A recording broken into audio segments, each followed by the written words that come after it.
Parce qu'on va continuer à en parler, des liens avec Star Wars, mais en lançant cette nouvelle saga, c'est pas le seul succès que Disney essaye de copier. Si vous regardez, non seulement le schéma du film est exactement celui de l'épisode 4, mais en plus il est très similaire à une autre quête du héros très populaire du cinéma récent. Un vieil ennemi qui ressurgit après avoir été vaincu par les probables parents d'un enfant qui a été confié à quelqu'un pour le protéger, qui est appelé avec deux de ses amis de son âge à affronter ce grand ennemi, tel un élu, rencontrant un ou plusieurs mentors qui deviennent des figures paternelles, et à qui un bâton magique prouve son lien intime avec l'intrigue principale. That lightsaber was Luke's, and his father's before him, and now it calls to you. It is curious that you should be destined for this one, when its brother gave you that scar. Et qui va affronter plusieurs de ses agents, les fanatiques, et là préparez-vous, parce que si vous n'avez pas encore pensé, vous allez vous mettre une baffe tellement vous allez vous en vouloir. Le mec qui a un look et une attitude de méchant, mais qui pourrait être un agent double. Will you help me? Yes, anything. Severus, please. Avada Kedavra. Et d'ailleurs, maintenant qu'on y est... He would have disappointed you. Get out of my head. Feelings sentimental? That's private. Not to me. I know you've seen the map. It's in there. And now you'll give it to me. Protego! Enough. Enough. You will never be as strong as Darth Vader. Je veux dire... Waouh!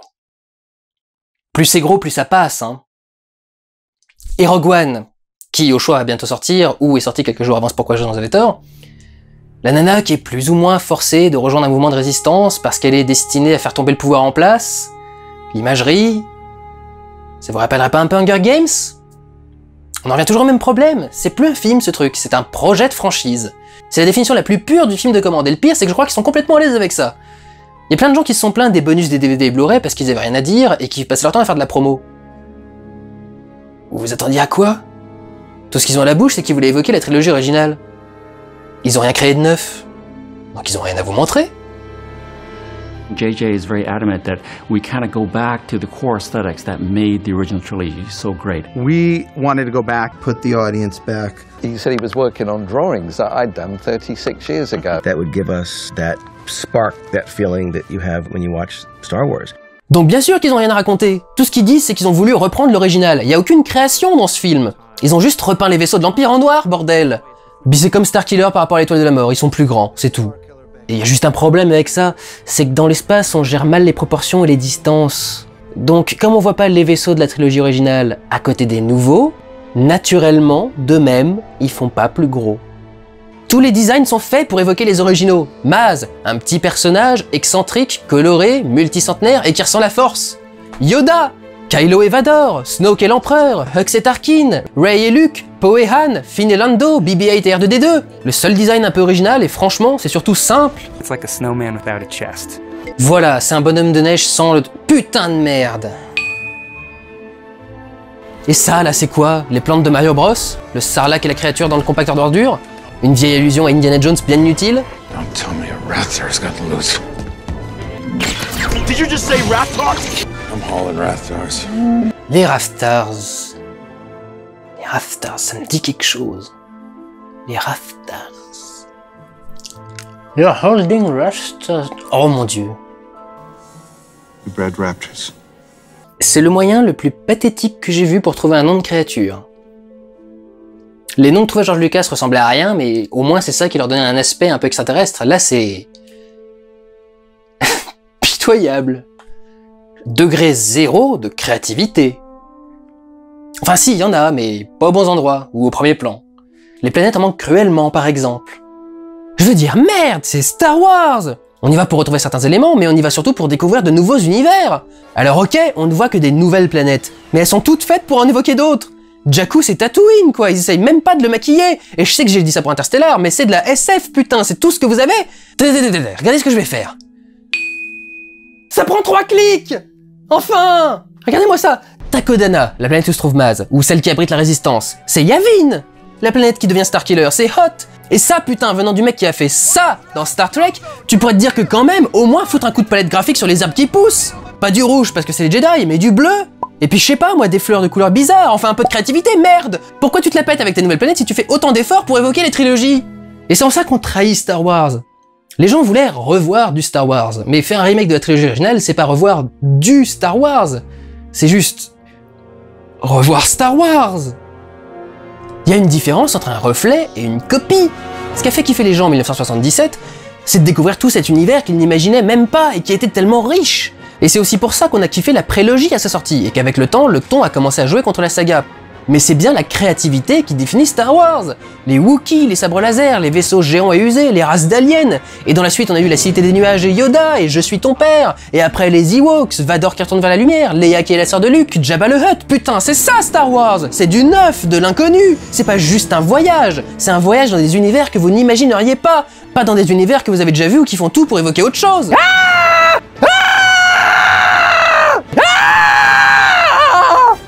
Vous pouvez vous plaindre de la prélogie, mais chaque film nous montrait du neuf. Dans l'épisode 1, on allait à Tatooine et Naboo qui évoquait Yavin, mais on découvrait le monde sous-marin des Gungans, le monde en surpopulation de la capitale galactique Coruscant, et tous les designs de leurs espèces et leur culture. L'épisode 2 montrait la planète océan de Kamino, leurs clones et les terminitaires de Geonosis, et l'épisode 3, je peux même pas tout vous lister, il crée parfois des mondes entiers juste pour quelques secondes de plan. Et là, ils sont pas foutus de trouver un terrain original. Ça ressemble à du Star Wars, ça a le goût du Star Wars, mais c'en est pas. Ironiquement, le film essaye trop et ça finit par se retourner contre lui, tout ça devient trop évident, trop visible. Ça marche, hein, mais parce que Disney emploie la même méthode qu'avec Marvel. Si le film est assez fun, joli et bouge suffisamment, on lui passe tout ce qui fait de forcer. Il y a des raccourcis et des facilités scénaristiques monstrueuses dans ce film. La Force, Han Solo qui a des scanners surpuissants capables de lui dire s'il va voler le Faucon Millenium ou que ce soit.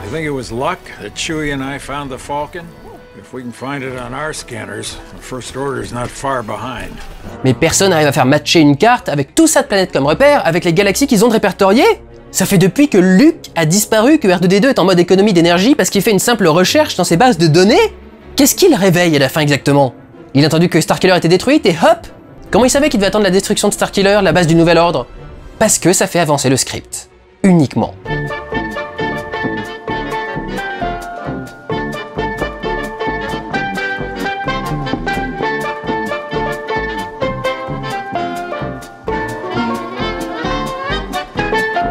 Pareil pour les façons qu'ont les personnages de se rencontrer. Vous m'expliquez de quel droit Rey récupère BB-8? Elle est sur une planète où tout le monde survit en récoltant des pièces de vaisseau et elle est en bas de l'échelle. En quoi elle a le droit de piquer ce qu'a trouvé un autre ou de lui dire qu'il avait pas le droit de le prendre? Quelle autorité elle a dans ce monde pour faire ça? C'est juste pour qu'elle puisse le réclamer aux mains d'un ferrailleur, comme dans la trilogie originale. Et aussi, pourquoi il capture Rey? You've seen it. Sir, forget the droid. We have what we need. Vraiment? Pourquoi il tient à la capturer plus que le droïde qui a mis sa mission en marche? The girl I've heard so much about. On lui en a parlé tant que ça? Anything else? The two were accompanied by a girl.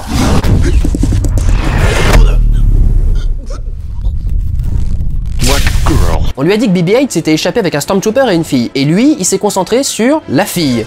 Il savait même pas qu'elle avait une affinité avec la Force, hein. She is strong with the Force. Untrained but stronger than she knows. Il pourrait la capturer et négocier un échange avec BB-8, sinon il la bute. Mais non, il va s'aborder sa mission. And the droid. Ren believed it was no longer valuable to us. Parce que comme ça, faut aller la sauver dans la forteresse des méchants et ça ressemble au sauvetage de Leia dans l'épisode 4. Et me sortez pas, mais justement, Kylo est pas aussi bon que Vador. C'est au-delà de ça, il est incompétent.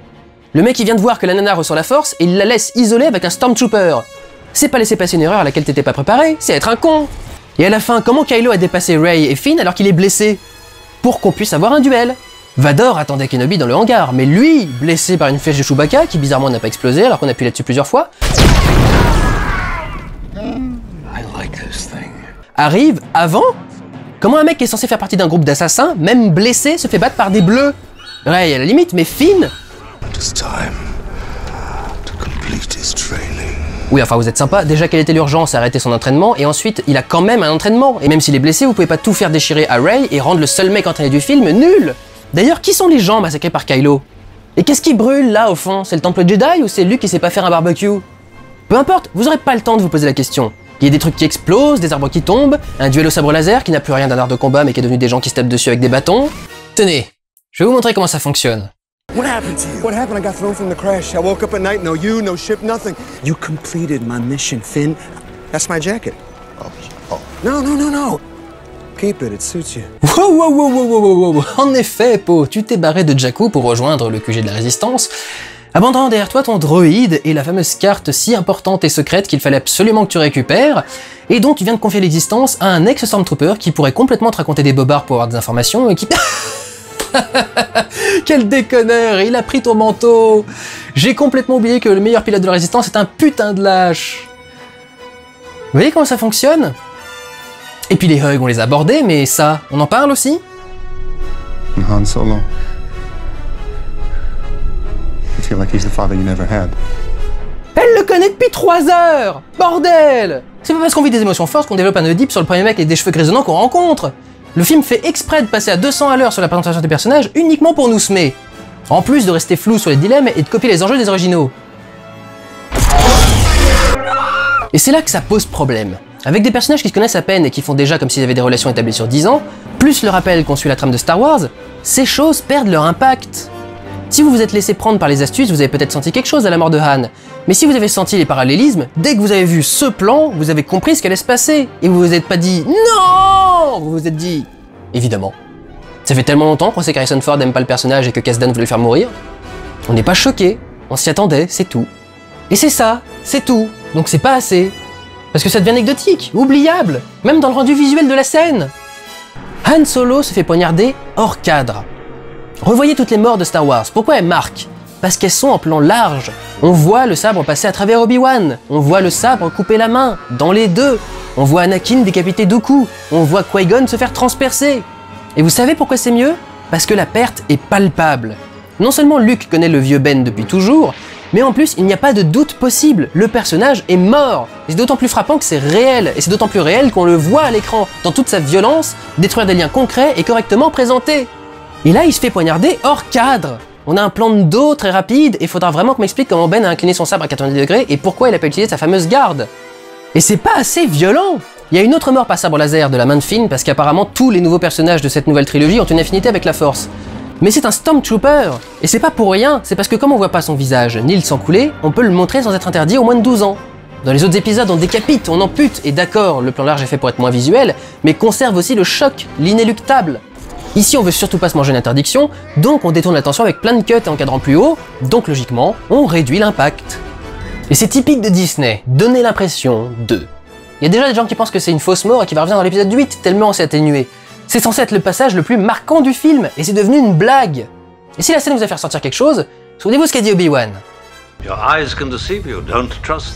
3 traces de sang et une bataille, c'est pas trash. Le sang, c'est juste pour identifier Finn parmi les autres Stormtroopers. Et pour le trash, c'est violent pour vous, l'épisode 7 ? Vous avez vu les scènes ?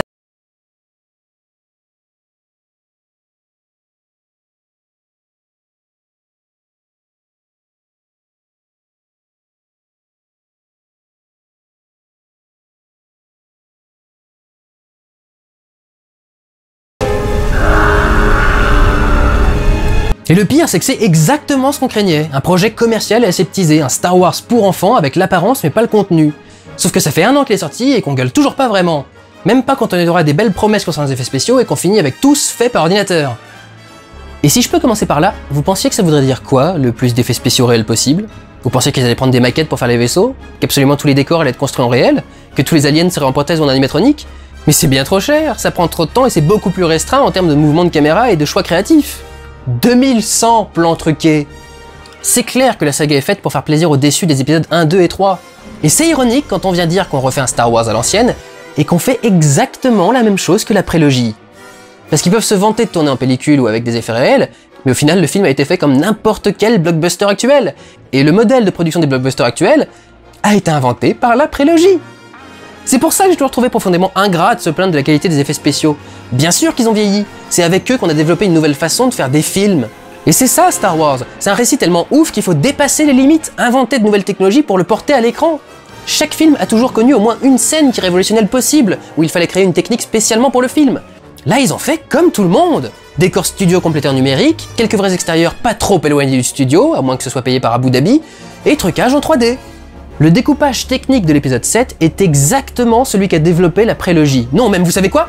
La prélogie était plus audacieuse parce qu'ils ont développé une nouvelle technique de marionnettiste juste pour le C3PO réel dans l'épisode 1, alors que même les créatures animatroniques de l'épisode 7 sont classiques. Et c'est bien gentil de pousser le vice jusqu'à remettre les acteurs d'origine sous les prothèses, mais c'est ni noble ni révolutionnaire, c'est juste un délire à ce niveau, on les voit même pas physiquement à l'écran. Mais ce qui est génial, c'est qu'il a suffi d'une scène comme ça pour que les fans soient contents. C'est logique, hein, économiquement, ils ont mis tout le budget animatronique sur une scène, le château de Maz, ainsi que sur Nien Numb et l'amiral Akbar. Et comme dirait ce dernier... It's a trap! Parce qu'il faut vraiment se questionner sur la motivation réelle de l'équipe du film à faire un maximum d'effets réels, quand on nous fout un méchant principal en CGI interprété par Andy Serkis. Et ça c'est peut-être la plus grosse trahison du film, parce que si vos personnages principaux sont faits par ILM et que seuls les personnages de background sont en effet réels, alors c'est juste un effet d'annonce, pas un objectif concret. On l'a vu, même la prélogie fonctionnait comme ça. On fait les décors faciles à faire, genre les bureaux, les habitations, les cantinas en décor réel, et tout ce qui est trop exotique en effet numérique. Et c'est ce qu'ils ont fait. Première apparition du Faucon Millennium, CGI. Les environnements, CGI. CGI, encore du CGI. Rien que Maz, tout l'extérieur c'est du faux, alors que sérieux c'est des gros blocs de mousse à tailler quoi. Et le tournage en pellicule, putain. Devinez quoi? La toute première scène du film, quand le gars est avec Poe dans la maison. Tada! Tourné en numérique! Fuck you! C'est qui au fait ce mec? Il ouvre le film et on sait même pas qui c'est. D'ailleurs, comme Poe devait mourir à la base, et qu'il est tellement utile dans la deuxième partie qu'il aurait pu le rester d'ailleurs, sans que ça change grand chose, ça veut dire que pour la première fois on démarre un film Star Wars sans aucun des personnages principaux de l'intrigue. Allez, BB-8, ok. Mais comme il prend aucune décision, contrairement à R2-D2 ou C3PO, j'ai du mal à le considérer comme un personnage, c'est plutôt un sidekick. Et pour le tournage en pellicule, ça a ajouté quoi? Bah le point est mauvais sur la moitié des gros plans du film. C'est pas Carrie Fisher qui s'en plaindra d'ailleurs, c'est lui faire un lifting. Parce que les viseurs, quand on tourne en pellicule, sont pas très précis et les retours vidéo sont dégueulasses. Et comme Abrams a à tout prix voulu prendre des lentilles très anamorphiques, quand le point n'est pas bon, ça se voit énormément parce que le flou anamorphique est étiré verticalement.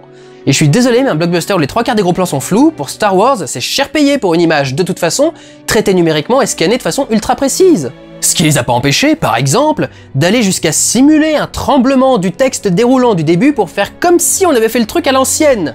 Sérieux, on en est là, quoi. Salir les effets pour leur donner un côté ancien. Et on pourrait dire que c'est le style d'Abrams, mais parlons-en. Star Wars avait bénéficié de la noblesse et la simplicité de la mise en scène de Lucas, mais l'épisode 7 souffre de son manque d'audace. Il ressemble à n'importe quel autre film. Abrams fait aussi plus de plans parce qu'il filme avec des valeurs plus proches, et il a du mal à inclure ses personnages dans ses décors sans faire s'y promener sa caméra. Le problème c'est qu'il se concentre trop sur les personnages et filme plus souvent vers le bas, ce qui additionné aux plans plus proches réduit considérablement le grandiose de la saga. Les rares plans qui évoquent le gigantisme sont...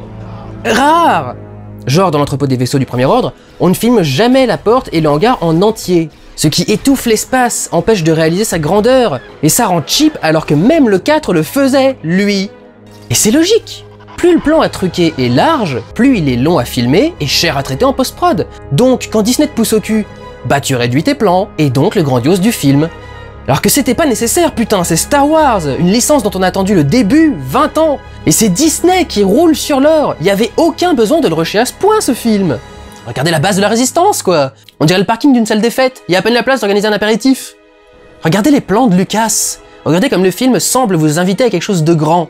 L'épisode 7, il est moins grand, et quand il est grand, il est vide. Et dans le genre mauvais plan, mais ce plan de fin, toute la conclusion du film est ratée. L'absence aussi bien de célébration que d'évocation claire de la tristesse que la perte de Han Solo a causé, Leia et Rey qui se connaissent sans s'être jamais vus, sûrement la Force encore une fois, et cette présence de Luke qui n'est là que pour avoir le droit de mettre son nom sur l'affiche et faire plaisir aux fans. Un film Star Wars, ça se termine en disant qu'il y a plus à raconter, ou qu'on a gagné, ça se termine pas en nous montrant ce que le prochain va nous raconter. Ça c'est comment on termine un épisode de série télé, pour nous donner envie de revenir regarder la suite la semaine suivante. Là on règle la question qui a lancé la trilogie en 3 minutes. Donc on sait qu'on verra Luke, mais on sait pas ce qu'il veut parce qu'il ouvre pas la bouche. Donc on en a trop dit, et pas assez en même temps. Et ce qui est con, c'est qu'il y avait plein de façons de finir le film de la même façon, mais qui marchaient bien mieux. Si on veut teaser le retour de Luke, on s'arrête ici, quand elle décolle. Voilà, vous savez qu'à part retrouver Luke, va-t-elle le retrouver? Ou, s'il fallait absolument le voir, il fallait couper sur quelque chose de plus énigmatique. Couper juste quand il se retourne. Un vrai teasing, quoi, où c'est normal de repartir avec des questions. Ou couper quand Rey lui tend le sabre pour montrer qu'elle décide d'accepter sa responsabilité. Ou quand on revient sur Luke pour montrer son doute. Mais merde, après nous être approché des personnages et travailler cette tension, n'échanger aucun mot et finir en foutant Luke de dos et Rey qui bouge pas dans un plan aérien qui tremble et en mouvement alors que ceux d'avant étaient fixes. Merde, c'est quoi ce travail de sagouin? C'est encore plus artificiel que toutes les scènes qu'on a vues. C'est incohérent dans le montage et inadapté dans un plan final. Tenez, je vous le mets sans la musique. On dirait un mec qui fait exprès de pas répondre au téléphone parce que ça le fait chier. Quelque part, c'est une métaphore du film, ça a fait chier toutes les personnes qui travaillaient dessus, mais faut redémarrer la machine et il y a quelqu'un qui est désigné pour tout régler, qui en a pas envie parce qu'il aborde un truc trop gros pour lui, mais finit par le faire parce qu'il a pas le choix. Le but c'est plus, comme pour Lucas, de proposer une histoire forte qui sert des personnages centraux à ce récit, mais des personnages superficiellement forts qui supportent une histoire faible.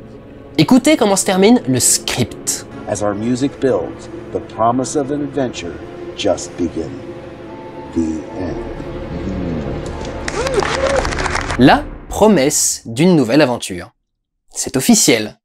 Ce film n'était pas une aventure, c'était un redémarrage.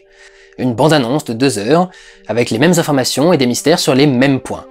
On va suivre des gens, dans une aventure, contre des méchants. Et comme tout est calqué sur la trilogie d'origine, qu'on connaît déjà, ça veut dire qu'il n'y a plus grand chose à emporter du film. Ils ont fait un Star Wars pour les fans de la première heure, une espèce de bulle de nostalgie dans laquelle le temps se serait arrêté. Et en faisant ça, on fait un film nostalgique, qui marche, mais certainement pas un bon Star Wars. Le but, c'est pas de marquer le cinéma, le but, c'est de nous vendre des films et des produits dérivés pendant 15 ans. Et là, vous allez me dire, mais c'est que le premier film, on aura la réponse dans les suivants, et c'est exactement le problème. Que ce soit l'épisode 4 ou l'épisode 1, qui reprennent le même schéma que le 7 ou non, à la fin du premier épisode de la trilogie, l'univers est établi et rien ne manque. Les épisodes suivants doivent pas servir à expliquer ce qui manque, mais à révéler ce qu'on n'imaginait même pas qui était caché, et à développer ce qu'on sait déjà. Certains me diront encore que les films de Lucas ont aussi été faits comme ça, mais non! Le deuxième Star Wars est directement sorti avec la mention épisode 5, parce que Lucas avait déjà un plan, il avait déjà fait ses recherches pour savoir où est-ce qu'il devait trouver les origines de son histoire, et où est-ce qu'il devait faire se terminer. Oui, il a créé les détails jusqu'au dernier jour de post-production, jusque dans les versions Blu-ray et DVD, mais c'est ce que je dis, les détails, pas la trame principale. I have just received word that the Emperor has dissolved the Council permanently. The last remnants of the old Republic have been swept away. Il savait ce qu'il voulait créer, d'où il partait et où il voulait arriver. Et le processus créatif, c'était de trouver la façon la plus originale, forte et impressionnante d'y arriver. Il faisait pas le truc le plus simple. Mais quel avenir du coup? On a fait un film spécifiquement destiné à un public qui déteste le changement et qui est content d'avoir rebouffé exactement la même chose sans aucune créativité ni originalité. Et les gens ont adoré. Et c'est terrifiant. Les gens attendent donc plus que ça, qu'on leur ressorte ce qu'ils connaissent pour pas grandir, pas bouger, pas changer? Parce que si ce film prouve quoi que ce soit, c'est qu'il faut surtout pas donner au public ce qu'il demande. Il faut lui proposer quelque chose. Pensez-y, on voulait quoi avec ce film? Quelque chose qui respecte la trilogie, avec des effets tournés le plus possible en réel, et une histoire originale. Et ce film, c'est la menace fantôme. C'est l'épisode le plus détesté de la saga. Seuls certains personnages et les vaisseaux monoplaces dans les batailles spatiales sont en effets spéciaux. Pour le reste, c'est du décor réel, des maquettes filmées par une caméra ou photographiées et utilisées pour du compositing, même quand on passera au tournage 100% numérique. Oui, parce qu'en plus l'épisode 1 il était tourné en pellicule, donc on devrait être ravis. Mais non, ça a mal vieilli il paraît. On critique le film parce qu'il parle de politique, sans spécialement arrêter l'action non plus, mais c'est vrai que c'est le fil conducteur. Et il y a Jar Jar Binks à l'écran de temps en temps, alors bouh! Alors que Star Wars 7 The Force Awakens, qui fait absolument tout en numérique mais vous piège avec une scène calquée plan pour plan sur celle de l'épisode 4 dans la cantina, est fait, on peut le dire maintenant, n'importe quoi avec la Force et n'a aucune autre histoire à raconter que celle qui se déroule sous nos yeux et flashouille de partout. Lui, bravo! Record du box-office, note de ouf sur les sites de critiques. Pourquoi pas un Oscar pour féliciter John Williams d'avoir fait remixer ses meilleurs thèmes de la trilogie principale tant qu'on y est? Et vous savez quoi, le plus frustrant, c'est que la backstory qui a été développée dans les romans est ultra intéressante. Il y a Han Solo qui a du mal à rentrer dans une vie respectable, il y a Leia qui se fait humilier publiquement quand on révèle devant tout le Sénat qu'elle est la fille de Dark Vador, il y a la montée du Premier Ordre, la chute du Nouvel Ordre Jedi que Luke essaye de monter quand ils se font attaquer par les Chevaliers de Ren qui, rêvons un peu, ont découvert un Seigneur Sith de 15 mètres de haut. Ça aurait été un début fort. On peut pas accepter ce qu'ils nous ont fait là. On s'est fait avoir par le chemin de la facilité, on peut pas laisser passer tout ce que je viens de dire sur le film. Si on le fait, on deviendra exactement l'Anakin Skywalker de la prélogie. Élevé au récit des légendes et des grandes aventures de Chevalier Jedi, et quand on a pu en découvrir plus, déçu de devoir devenir adulte. Bien sûr, Jar Jar était là pour les enfants, mais globalement, Lucas a conçu sa prélogie comme plus adulte, parce que c'est la montée de l'Empire. Et d'accord, c'était pas ce que vous vouliez voir. Vous vouliez retrouver les aventures de rebelles et vous avez une intrigue politique. Mais vous pouvez pas être prêt à accepter toutes les conneries que fait l'épisode 7 tant qu'il reste le point qui vous fait kiffer et ne rien avoir à foutre de ce qui fait vraiment la saga. L'action et l'aventure, oui, mais aussi la créativité, de vrais liens entre les personnages, de vrais enjeux correctement expliqués et un monde qui semble vivant et établi. De tout ça, Disney prend la surface, mais pas le contenu. Ils ont retiré la partie adulte au point d'en faire un trou de scénario et vous en fourguez exactement le même film que l'épisode 4 avec des bouts d'épisodes 5 et 6 en changeant la gueule du casting et la taille des stations spatiales pour pondre exactement ce que vous vouliez, la même chose. Et que ça vous plaise ou pas, sérieux, en faire le plus gros succès au cinéma de la saga? Pour la solution la plus safe et vicieuse possible? So this is how liberty dies. With thunderous applause. Vous savez à quoi ça ressemble? Ça ressemble aux suites direct ou DVD que Disney fait de ses propres films d'animation, où ils reprennent les personnages, ou leur donnent des enfants, et refont exactement la même histoire, mais sans rien de la substance de l'original. Alors ok, ils avaient une grosse deadline imposée par Disney, et peut-être que Rian Johnson, réalisateur de l'excellent Looper, va trouver un scénario de ouf et nous amener là où on l'attendait pas du tout. Ou exactement là où on l'attendait, mais pas de la façon dont on l'attendait. Tout reste possible, mais moi je vous le dis, ce n'est pas le début de trilogie que vous cherchiez. C'est un bon film nostalgique, mais j'ai raison de dire que c'est le pire Star Wars et vous auriez tort de rejeter cette affirmation en bloc. Prenez soin de vous et allez voir des films. Ciao!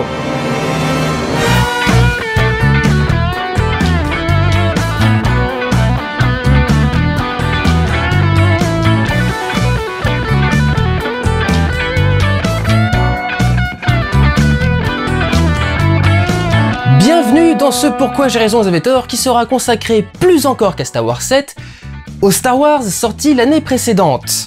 Puisque je vais essayer chaque année à la sortie d'un nouvel épisode de faire un...